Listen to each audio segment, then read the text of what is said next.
Bueno, para los que no te conocen, ¿te querés presentar? Dale. Soy... ¿No se escucha? Sí, se escucha.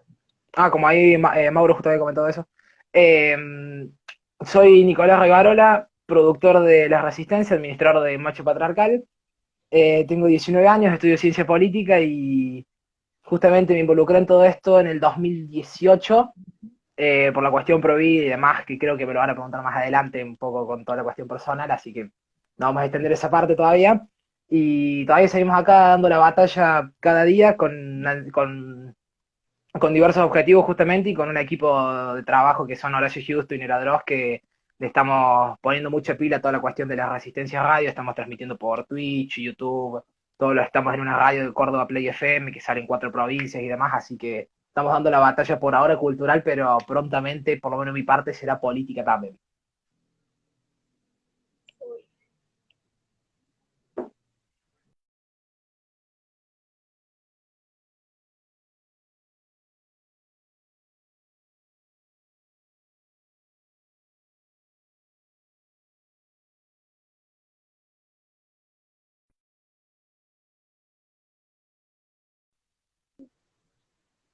Ahí estás, ¿Está? de vuelta. Estamos.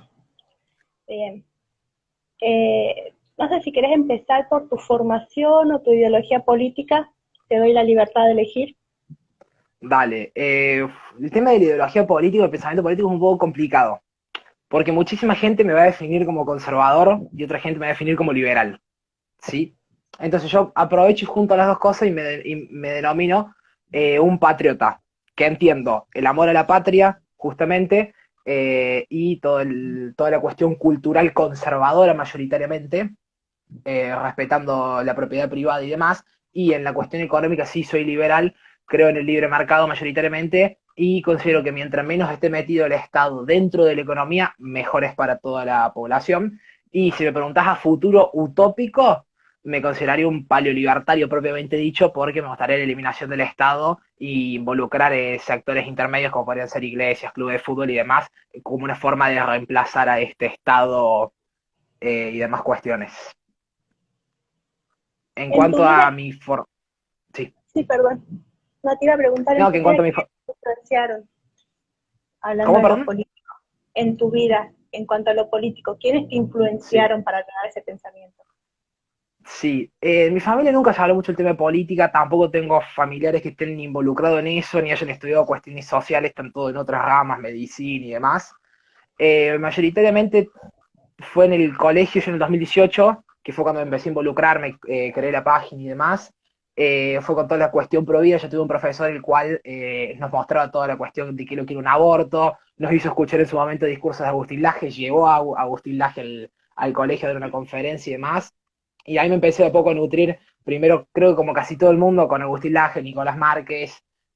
también con el Presto, luego con Milei y demás, y ahí fue construyendo un poco mi idea política y luego justamente empecé a involucrarme más, conocí personalmente a Horacio Justo, a Nera Dross, a Nahuel Sotelo, también un gran referente político, y de ahí fue como que fue forjándose toda mi idea esta política y fueron la gran mayoría de influencias que tuve. Que cabe recordar que también yo antes, en un pasado, cuando no entendía nada de esto, no leí, me dejaba llevar por los medios de comunicación o por lo que veía en la calle, tuve una tendencia medio progre, no tengo drama en decirlo, pero como toda persona de bien, desperté en el momento y dije, che, acá hay cosas que no dan, y ahí fue cuando empecé justamente todas las cuestiones a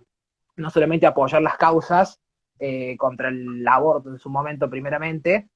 sino también a involucrarme con la cuestión, con la página web, hacer la página de Instagram, perdón, hacer un poco toda la lucha cultural primeramente desde mis conocimientos nulos de toda esta cuestión, por lo tanto tuve que ir nutriéndome de todo lo que encontraba, videos de YouTube, ya sea que opinaban como yo, como videos de YouTube que opinaban totalmente opuesto a lo mío, porque yo creo que eso es algo muy importante también de entender, que no es solamente leer lo que al que piensa igual que uno, ni ver al que piensa igual que uno. Uno también tiene que ver al otro, tiene que entender al enemigo y ver Total. al enemigo para poder entender justamente cuál es la estrategia que va a llevar a cabo y poder y lograr flanquearlo un poco y lograr adelantar como si fuera como si fuera un proceso de una batalla, una guerra, justamente uno tiene que poder anticiparse al enemigo para saber cuál va a ser el próximo punto. Cosa, aclaración, acotación personal, ya que estamos, cosa que para mí, desde mi punto de vista, el sector de la derecha argentina y del conservadurismo además no lo está haciendo muy bien en la cuestión pro vida. ¿Por qué? Se legalizó el aborto, sí. ¿Vamos a lograr que el aborto se penalice de vuelta? Lamentablemente, y siendo prácticos, y siendo sinceros, es prácticamente imposible porque para la sociedad ya es un derecho adquirido. Y la justicia, que es lo que mucha gente apela a que lo haga inconstitucional, no lo va a hacer porque si nos ponemos a ver, la justicia fue el primero que permitió el aborto y abrió la ventana con el fallo FAL. Horacio tiene una muy buena explicación, mucho más profunda con datos y demás de toda esta cuestión. Por lo tanto, ahora, desde mi punto de vista, toda la cuestión conservadora, de derecha, liberal, antiprogres, se tendría que centrar en todos los otros frentes bates que se están abriendo, como puede ser la cuestión de la eutanasia, la cuestión de la legalización de las drogas, la cuestión del adoctrinamiento escolar, la ideología de género y demás. Bien, ahora sí, volviendo a lo que es tu educación, ya que de ahí parte tu ideología política, ¿cómo viviste tu educación? Fui a un colegio católico, público de gestión privada, como se dice, en Córdoba, que es donde vivo, y nunca tuve adoctrinamiento de izquierda, pero tampoco tuve adoctrinamiento de derecha, conservador y demás, porque era un colegio en el cual vos podías hablar con el profesor sin ningún problema. Es más, yo he tenido mis cruces y todos han salido perfectos, no he tenido repercusión alguna, ninguna nota ni nada, con profesores más que todo Bendito en la seas cuestión vos económica. entonces. Más que todo en la cuestión económica, me he cruzado mucho con varios profesores, hasta en algunas partes, en la cuestión de la fe, el cual es un tema ahí un poco complicado y complejo, por lo menos en mi vida. Pero gracias a Dios nunca tuve que dejar de decir lo que pienso, lo que creo, para poder aprobar una materia o eso, cosa que la verdad me alegro mucho poder decirlo y sé que muchísimos de los jóvenes, y porque me llegan un montón de mensajes a la página y demás, me dicen, che Nico, me está pasando esto, pero yo sé que si le peleo al profesor no aprueba la materia. Y lamentablemente, y como dice Agustín en casi todos los videos y en casi todas las conferencias, necesitamos gente que tenga un título,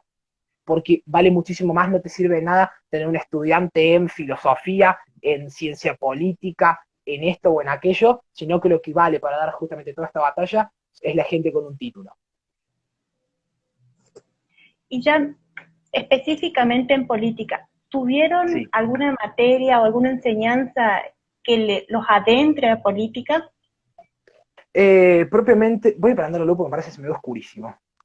Propiamente dicho, no tuve ninguna materia la cual sea política. Sí tuve ciudadanía o cívica, como le suelen llamar en otros lugares, en los cuales sí se puede decir que empezamos a ver un poco qué es la política y las distintas formas de entenderlo, pero no fue un conocimiento a fondo de todo esto, sino que era todo lo teórico y bueno, nosotros tenemos esto, esto y esto, el Estado en la Edad Media era así, el Estado de la modernidad, la posmodernidad, y demás cuestiones, algunos autores, pero nunca tuvimos una materia propiamente dicho donde hacíamos análisis de la política a fondo. ¿Y vos crees que esta falta de educación política desde los colegios, en qué forma repercute en la sociedad? Eh,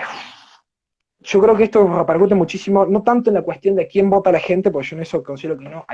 que no hay que meterse, sino que hay que dejar que uno vote lo que quiera y lo que considere mejor, pero sí influye muchísimo en desconocimiento de cuestiones prácticas a la hora de votar. No puede ser que después que hace 40 años casi que tenemos democracia, de la vuelta de la democracia, hace gente todavía no sabe cómo es el sistema, que tiene que cortar boleta, que esto, que el otro, y obviamente toda la cuestión de la fiscalización, qué significa estar afiliado a un partido político, qué significa una adhesión a un partido político. Yo creo que todas esas cuestiones se podría ayudar muchísimo y podríamos tener una mejor, justamente, elecciones y mayor democracia si la gente entendiera un poquito esto.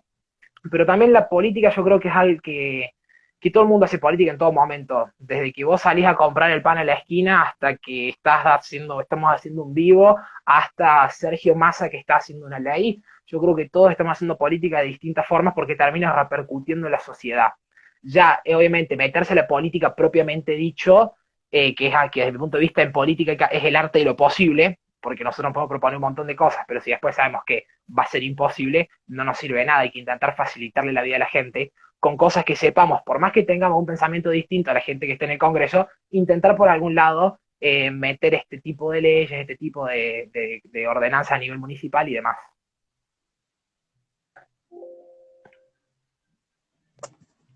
Perfecto. Perdón si me cuelgo un poco, es que Mi internet yo te escucho un poco cortado, pero sé que es mi internet. No te da ningún problema. A ver, tengo una guía, así que me voy a tener a la guía para que no me reten. No las metes, Mauri, Eh, porfa. a ver, así me tienen. Una de las cosas que vos nombraste que en tu caso no tuviste adoctrinamiento, pero sí es una cuestión muy común. ¿Qué consejos podrías dar a las personas que están pasando por esto? ¿O cómo crees qué medios podríamos tomar para evitar a futuro esta situación? Eh, Entendiendo toda la situación actual, lo mejor para evitar el adoctrinamiento yo creo que termina siendo un poco ponerse a investigar y no creer que porque te lo dice X o Y es palabra santa y es así. Yo creo que eso es lo más importante, ponerse a leer, investigar y leer justamente las diferentes opiniones. Si en el colegio me dicen son 30.000 y yo por lo que sé una vez en la vida escuché, che, no fueron 30.000, ponerse a investigar esa cuestión y tener las dos visiones y después lo poder elegir claramente. Y otra cosa para mí, un punto de vista muy importante, el tema de la educación en la casa también. Que con toda esta cuestión de la pandemia, mejor dicho, y demás, se ha visto, porque los padres han visto de vuelta qué es lo que le daban para educar a los hijos, como se han tenido que quedar en la casa porque los obligaron a no poder trabajar, y a los chicos les daban clases virtuales, los que tenían, los padres pudieron leer y decir, che, pero a mi hijo le están enseñando en matemática que fueron 30.000, que la ideología de género esto, que aquí se no le están enseñando que 2 más 2 es 4. Entonces yo creo que esto también es muy importante, que los padres también, hermanos, la gente más grande, le diga un poco al chico y hable algunos temas antes que llegue todo el poder burocrático, todo el Estado mediante el sistema educativo, que hay que recordar que la educación privada propiamente dicho en Argentina no existe, porque todos los planes de estudio los tiene que aprobar el Ministerio de la Nación Argentina, o provinciales en su defecto, depende, terminan siendo la mayoría obviamente con corte de izquierda, con corte progresista, y hay cuestiones en las cuales hay alumnos que ni siquiera pueden discutir, como puede ser ahora con la fecha que se viene el 24 de marzo, por dar un ejemplo. Entonces yo creo que eso es muy importante y que la familia se empiece a meter un poco en toda la cuestión de la educación, de decirle, mirá, es así, vos tenés todo esto, y justamente que el chico, ya cuando es más grande principalmente, pueda investigar y pueda formarse por su propia cuenta. Perfecto. Te voy a tomar lo de la pandemia. Algo que salió con todo este tema de la pandemia son los levantamientos, los banderazos, y como que la sociedad empezó a moverse mucho más. Una de las provincias que está resonando últimamente es Formosa. Sí. Yo no voy a ir a la cuestión de por qué Formosa se levanta, porque creo que todo el mundo conoce más o menos la cuestión, sino al punto de por qué crees que tantas provincias están apoyando a Formosa, siendo que Formosa siempre fue una provincia bastante relegada. Y yo lo digo porque soy de por ahí. Primero un saludo a Fati Mercado, que está metida también en toda la lucha cultural, toda la cuestión provida, de derecha, liberal, está haciendo un muy buen trabajo en todos los ambientes, tanto político como cultural. Y yendo a la cuestión de Formosa, ¿por qué ha sido tan relevante? Pues yo creo que no se había visto en el último tiempo una sociedad y un pueblo el cual saliera, entre muchísimas comillas, pues yo no lo considero violento, pero para todo el mundo es violento, a levantarse contra un gobernador. También, acá yo hago una aclaración, lo cual muchísima gente me va a querer matar, pero no hay drama. Eh, Lamentablemente, guste o no guste, Gildo Infran es lo que el pueblo eligió. Ya estamos todos de acuerdo que lo eligieron porque viven del Estado y demás cuestiones, porque de cada 100 empleo público, de cada 100 empleo privado, perdón, hay 150 públicos aproximadamente, cosa que es una bestialidad y una locura. Y todo Más, esto si no surge me equivoco. por eso, muchísimo más. Pero se entiende el punto, que la mayoría de las personas dependen del Estado, entonces, como función del Estado, justamente uno de los objetivos, ¿cuál va a ser del gobernador? Y no perder el poder, claramente, y la mejor forma es mantenerlo sumiso y que coma de la propia mano del Estado. Entonces, yo creo que viene por ahí un poco la cuestión, y si nos ponemos a ver específicamente qué provincias se levantaron mayoritariamente, podemos ver que son el caso de Córdoba, se manifestaron más a favor de la gente que se estaba en Formosa quejando. La mayoría de las provincias eran Córdoba, Ciudad Autónoma de Buenos Aires, Mendoza y Santa Fe hasta ahí nomás, y aquí me voy a nombrar, que si nos ponemos a ver es todo el cordón productivo de la Argentina, y es todo donde la mayoría de las veces se le cobran muchísimo más impuestos de parte de la nación para lograr la coparticipación y terminar dándoselo al tirano de Gildo Infran para bancar toda la fiesta que él está haciendo ahí, populista, con empleo público y demás. Entonces yo creo que para entender eso un poco también hay que entender que la gente se está hartando y ve una persona de Córdoba, Ciudad Autónoma de Buenos Aires, Santa Fe, de Mendoza, ve y dice, a mí me están reventando impuestos, justamente el pueblo formoseño, que es el que se tiene que levantar contra este tirano, se levantó. Vamos y banquémoslos a ellos, porque si el pueblo este, justamente, que parecía estar silenciado, que parecía tener miedo, se levantó justamente, porque en los otros lugares no podría suceder también. Entonces, por eso pudimos ver un poco de todo el levantamiento de Formosa, que tuvo repercusiones en distintos lados, con marchas y demás. También cabe resaltar que desde mi punto de vista humilde, y es una autocrítica para todo el sector en general,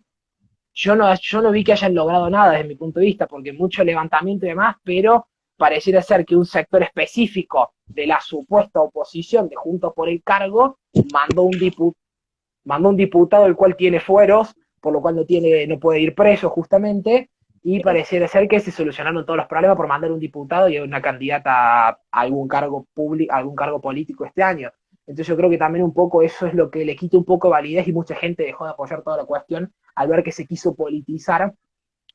por parte de un espacio político el cual gobernó durante 4 años, y durante 4 años tuvo muy buenas relaciones con Gildo Infran, le dio hasta más parte de la coparticipación, perdón, para seguir bancando la fiesta populista, y ahora, como les conviene, como es un año electoral y les conviene decir que es una tiranía, que esto, que el otro, la frontera interna, que son feudos y demás, salen a quejarse, que también hay que recordar, bocadillo, y ya sí, te corto esta intervención porque creo que me extendí un poco, no sé, justamente mucho se habla del feudo, además de y la tiranía de Gildo Infran, pero el PRO en Ciudad Autónoma de Buenos Aires está gobernándose más de 10 años, en Córdoba el PJ viene gobernándose más de 10 años también, y en un montón de provincias sucede lo mismo y no veo a nadie quejándose. O sea, pareciera ser que hay feudos y tiranías que están bien y feudos y tiranías que están mal, para algún sector de la oposición, de la supuesta oposición. Ya. Con esto de los levantamientos es muy común en nuestra historia que sucedan como cíclicamente, tiempos de paz, tiempo de levantamiento, tiempo de paz, tiempo de crisis, y así la llevamos. ¿Vos crees que esto es como una característica social argentina, o tenemos un punto de quiebre que podemos decir hasta acá y lo cambiamos? Es una pregunta complicada. Yo creo primero que cualquier persona que analice la Argentina desde afuera no entiende cómo el país sigue en pie, para empezar. No puede entender cómo hace 80 años viene con los mismos problemas, subiendo los números, destruyendo la economía en general, subiendo la pobreza, la inflación, la indigencia y demás, exiliándose gente y demás, y sigue el país en pie sin una guerra civil. Desde afuera es inentendible y es un fenómeno del cual muchísima gente suele preguntar, ¿y por qué siguen en pie como Argentina cuando tienen la segunda, están en el top 5 de inflación más alta del mundo y demás? Y yo creo que esto es un poco también por parte de toda la sociedad, la cual, como bien me decías vos, justamente, un proceso cíclico, el cual yo creo que en algún punto se va a terminar. También hay que entender que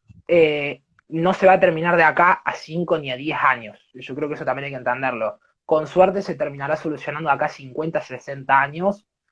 por cómo viene toda la cuestión, porque tenemos, y viendo las últimas encuestas principalmente, pues yo creo que todo esto son cuestiones políticas y culturales que hay que verlo según las generaciones. La última generación, que sería la de 20 años hacia abajo, empieza a ser una generación un poco más de derecho, un poco más liberal, porque hay que recordar que nació prácticamente a partir del año 2000 hasta ahora y vivió todos los años que vivió durante crisis. Por ejemplo, yo nunca viví un año donde la Argentina ya estuvo en crisis ni con déficit fiscal, para dar un caso concreto. Entonces yo creo que toda esta sociedad y toda esta gente, todos estos jóvenes más que todo, se están dando cuenta y diciendo, che, tuvimos un gobierno kirchnerista con Néstor, después con la jefa, después con Macri, ahora con Alberto, y todos nos siguen llevando hacia el mismo rumbo que nos está destruyendo la cuestión. Y por otro lado tenemos a gente que está dando la batalla cultural, más que todo dirigida para los jóvenes, como bien te decía, Agustín Laje, Nico Márquez, Javier Milei, Adorni y demás, y dice, toda esta gente propone cosas del sentido común, y son cosas que en el primer mundo, que es al que nos queremos parecer supuestamente, es lo que funciona, y acá los políticos no están haciendo otra cosa. Claramente el camino no es por acá, pero también tenemos toda otra parte de la sociedad, de la cual tenemos dos partes más de la sociedad, creo yo, la gente más anciana, la cual ha vivido todos los procesos y dice, acá no hay solución, acá no hay salida alguna, cosa que también muchos jóvenes dicen, y son los que se terminan yendo lamentablemente, y también la otra parte de la sociedad, la cual vivió prácticamente desde la democracia hasta ahora, lo cual es un poco más complejo porque vivió todo el proceso de democracia con Alfonsín y demás, después vivió la época de Menem, donde para muchísima gente fue el mejor presidente de la historia argentina y para otros fue el mayor HDP, para no decir la palabra, por el tema de Instagram y demás de censura. Ese, Y después vivieron todo el kirchnerismo y después el macrismo y esto, y entonces esa gente es esa gente es la masa silenciosa, la clase media, por así decirlo, que termina votando según el bolsillo y según la heladera. En 2015 votaron a Macri, en 2019 votaron a Alberto Fernández, y es un ciclo de votar al menos peor, no al candidato por valores o por ideas. Desde mi punto de vista, claro. Por eso, si nos ponemos a ver la mayoría de las encuestas serias que se están haciendo, dan que la mayoría de los jóvenes votarían y van a votar una alternativa liberal o de derecha, ya sea al Frente de Avance Libertad con Espera, Unidos, al NOS o demás, pero van a votar una alternativa distinta, ya sea a Juntos por el Cambio, que fracasó, todo el radicalismo que fracasó, y todo el kirchnerismo que también ha fracasado. bien, tomando esto esta nueva frente derecha que se está formando con Vamos, con Sí. Republicanos y el Partido Libertario, eh, a ver cómo lo pongo. ¿Crees que es algo factible este como gran frente, este cúmulo de partidos, que sea una posibilidad o una opción real, suponiendo que llega a unirse todo, que la gente los vota y los elige eh, como trabajo? ¿Crees que sea factible ya teniendo en cuenta las distintas peleas que se conocen entre sí? Eh, yo fui uno de los primeros cuando me enteré por una cuestión de un cercano que tengo que está en todos estos, en algunos aspectos liberales y demás, que este frente es un frente interesante en el cual, porque se ha logrado unir a casi todo el liberalismo y la centroderecha,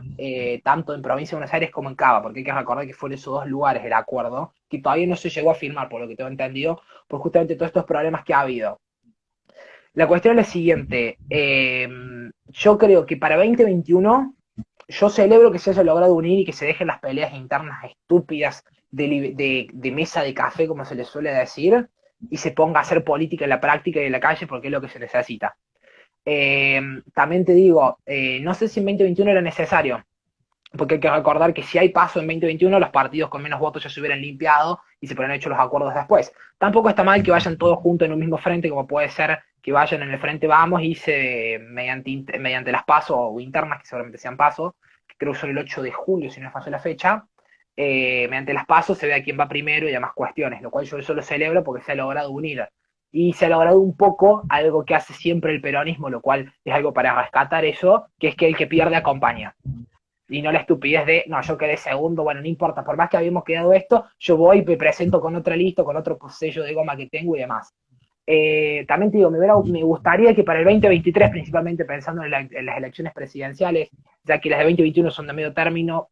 y se eligen diputados y senadores creo que eran de 8 provincias, si no me falla, Sí.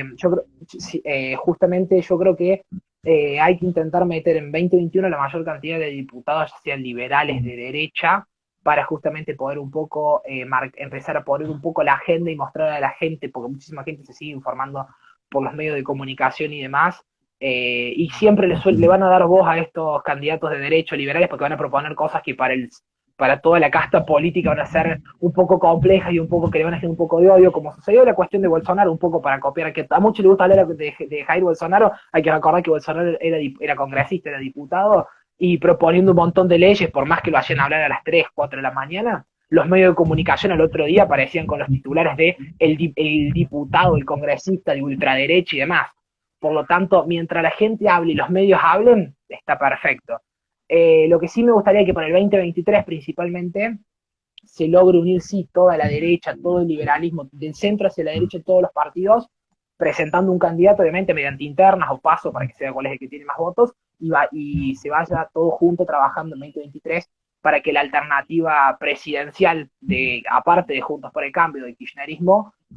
no sea un partido que tenga 2%, 1,5%, porque no terminamos logrando nada. Porque unidos vamos a ser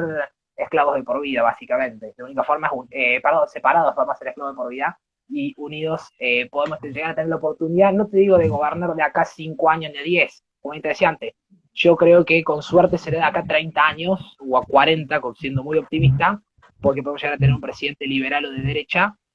pero que mejor que podemos empezar un poco por lo menos unidos y demostrando que no somos tres gatos locos como mucha gente lo muestra, sino que muchísima gente piensa, como nosotros decimos, piensa liberal, conservador y de derecha, piensan así justamente, y es posible que estas ideas alguna vez entren en el Congreso en 2021 y por qué no vuelvan a estar en un debate presidencial en el 2023 con un solo candidato que junte muchísimo más votos que 2019. Uno de los partidos que se está negando a aliarse, a unirse, es el NOS, sí, que tiene, a mi parecer, un público más restringido, más específico. ¿Vos crees que lleguen a haber acuerdos también con el NOS? A mí me encantaría que él no se una justamente a todo este frente, a todo este frente liberal y de centro derecha. Me gustaría que él no se una, porque por todo lo que te acabo de decir antes, me gustaría que vaya todo el frente unido de derecha, liberal, centro derecha y demás. También entiendo que él no está preocupado en la otra cuestión de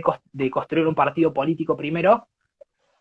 y es un proyecto mucho más a largo plazo del que se está intentando con todo el Frente Vamos o Avanza Libertad y demás. Por eso los entiendo y también entiendo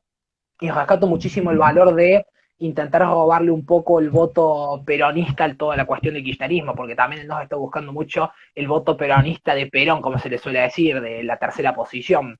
Por lo tanto, yo eso también lo considero muchísimo un trabajo muy valioso que se está haciendo más que todo en toda la zona del conurbano, de provincia de Buenos Aires, todo el conurbano profundo, lo cual yo creo que le puede traer buenos resultados en provincia de Buenos Aires, y creo que es un proyecto que a futuro, a largo plazo, puede tener muy buenos resultados, y lo bueno es que están trabajando por la patria, justamente. Después veremos cuando sea el momento si deciden unirse o no, y ellos mismos y también los partidos que le ofrecieron la unión podrán decir, ya sea en 2021 o en 2023, estuvo bien que no me uní o estuvo mal que no me uní, según los resultados electorales. Yo creo que el mejor resumen va a ser ese: cómo me va en las elecciones a mí y cómo le van las elecciones, en este caso al NOS, cómo le va al NOS y cómo le va Vamos, a todo el Frente Liberal, y van a poder decir, me convenía unirme o no me convenía, básicamente. Vos que estás muy metido en lo que es la batalla cultural y todo eso, ¿qué consejos le daría a los que se están iniciando en todo esto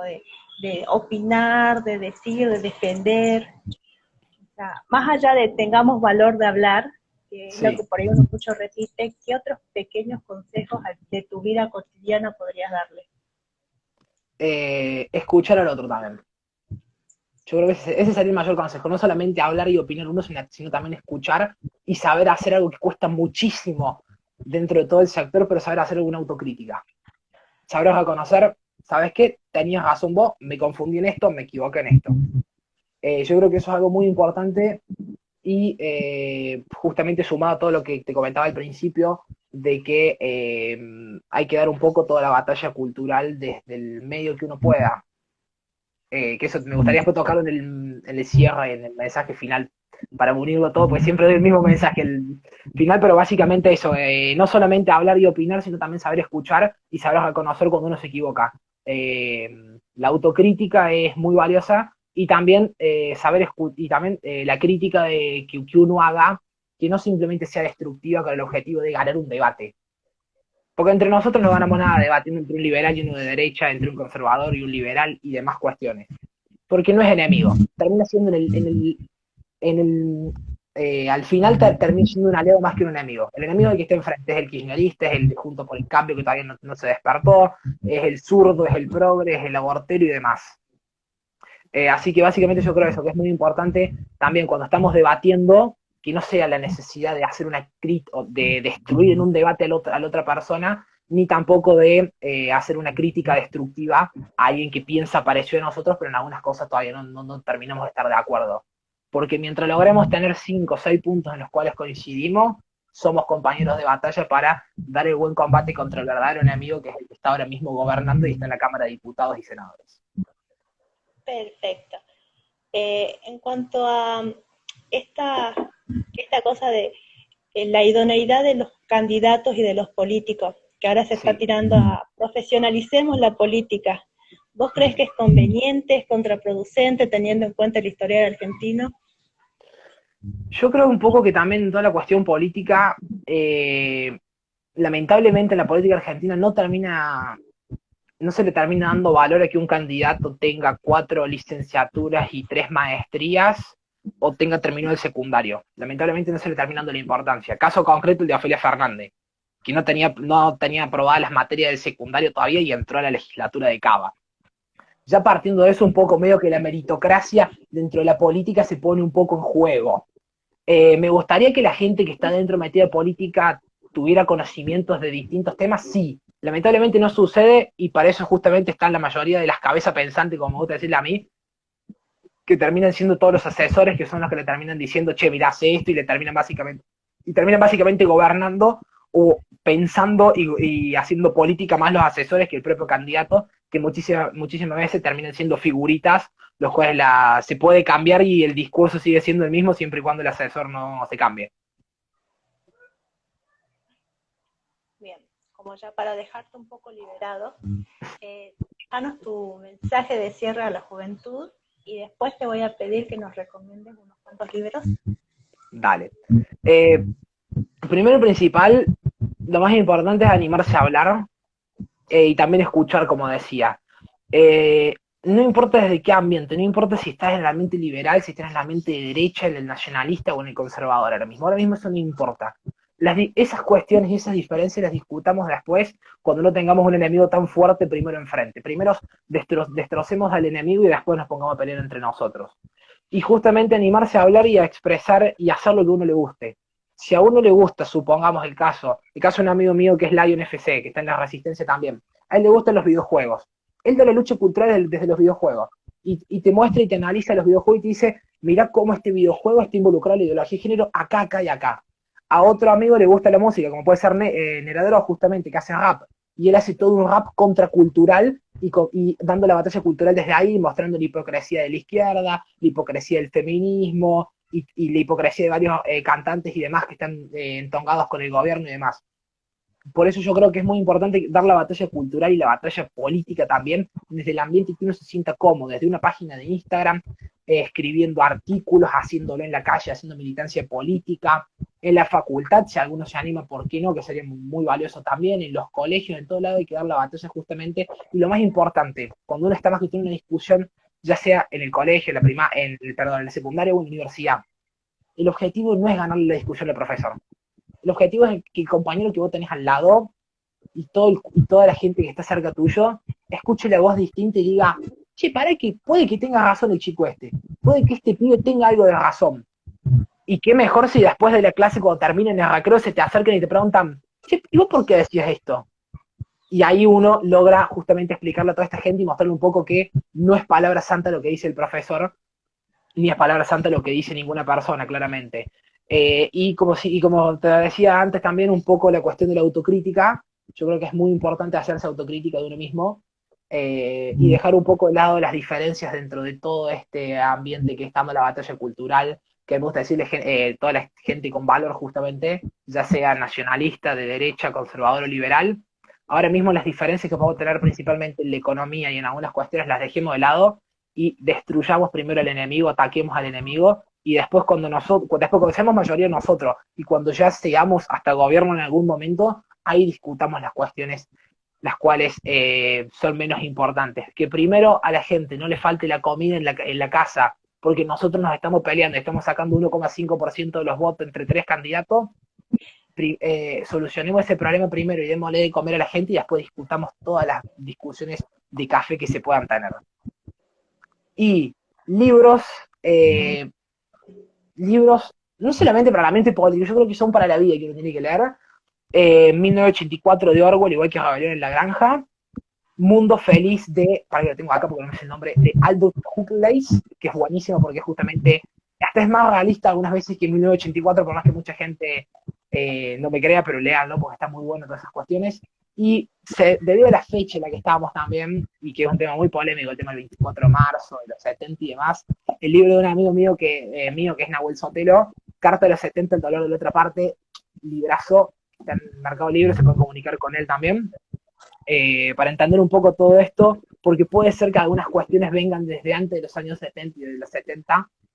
para entender un poco quiénes nos están gobernando hoy, quién es la oposición y qué es lo que nos puede pasar a futuro y por qué está todo esto como está hoy en día, lamentablemente, Argentina, pero que no tengan dudas que en algún momento será para nuestros hijos, para nuestros nietos, o no sé la edad que tengan, pero en algún momento la Argentina va a estar bien y va a ser el país de vuelta que va a estar peleando del primer mundo y va a poder decir, y se van a sentir orgullosos de decir, yo soy argentino y no van a tener ningún problema en ponerse esa bandera en cualquier lado, porque muchísima gente lamentablemente cuelga banderas, ya sea la multicolor o alguna bandera amarilla, sin entender que por lo menos en Argentina la primera bandera por la cual debemos darle la lucha es por esa. Genial. Ahora, como tirando un chivito, para los que no te conocen, qué redes manejan, tanto de las tuyas propias como la de la Sí, Resistencia, para que puedan sí, chusmearlo? mis redes personales son en Instagram, bueno, uso esta Macho Patriarcal justamente un poco más polémico, más de meme, un poco más por esa cuestión. Mis redes personales son riva.nico en Instagram, en Twitter Nico Radio 15 y las de la Resistencia principalmente son todas las Resistencias Radio, en YouTube las Resistencias Radio, que ahí subimos todos los bloques radiales que algunos van a la Fundación Libre también, ya que es un proyecto el cual está apoyado por Fundación Libre, el nuestro, y también estamos en twitch.tv barra la-resistencia y se puede comunicar cualquier duda que tengan, cualquier tema, ya sea conmigo, con Neradros y con Horacio Justo, que somos los tres fundadores de la Resistencia, con los cuales estamos dando la batalla cultural desde nuestro humilde espacio, que muchísimas veces la gente debe decir, esto están cobrando un montón de plata. No, todo lo contrario, estamos yendo a pérdida para poder pagar el alquiler el alquiler de la radio, que es mensual en Play FM 95.9. Uy, se escucha mi bajito ahí. Ah, no sé, yo estoy gritando, así que perdón. Saludos desde Catamarca, dicen ahí, así que saludos a todos los que se conectaron y muchas gracias. Ya vamos cerrando. Muchas gracias, Nico, por prestarte a las entrevistas, tener toda la disposición. Muchísimas gracias. Muchísimas gracias a vos, Coti, justamente, a todos los pibes de jóvenes paleolibertarios, a Mauri, que fue el que me contactó también. Muchísimas gracias a ustedes también por todo el trabajo que están haciendo con toda esta cuestión de ciclo de entrevista que un poco me comentó que estaban haciendo Mauri, así que la verdad que los felicito y sepan que cuentan con todo el apoyo tanto mío personal desde la página como de la Resistencia para lo que necesiten, tienen mi número y saben que no hay ningún problema. Muchísimas gracias a todos y hasta luego. Espero que sigan viendo las entrevistas que vienen. Hasta luego.